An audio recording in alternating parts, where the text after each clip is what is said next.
मां हो छुण मो झियो को तू मो पाकु आइलुन तो फड़िया चिर दे थांती देखिबो जाओ भात तरकारी रांधा है की पड़ची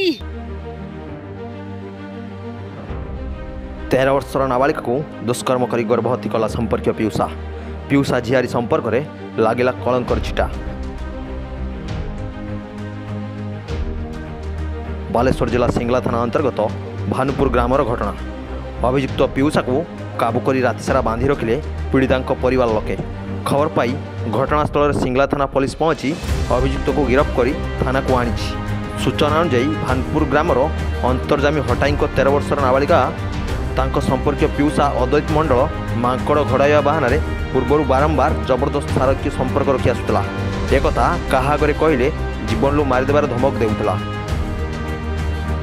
अभियुक्त पीयूषा झीर शरीर असुस्थ होबारु घटना जना पड़िया परे पीड़िता तांको परिवार नाबालिका को डाक्तर पाखरे परीक्षा करथिले। परीक्षा करिया परे झील गर्भवती बोली जना पड़िथिला।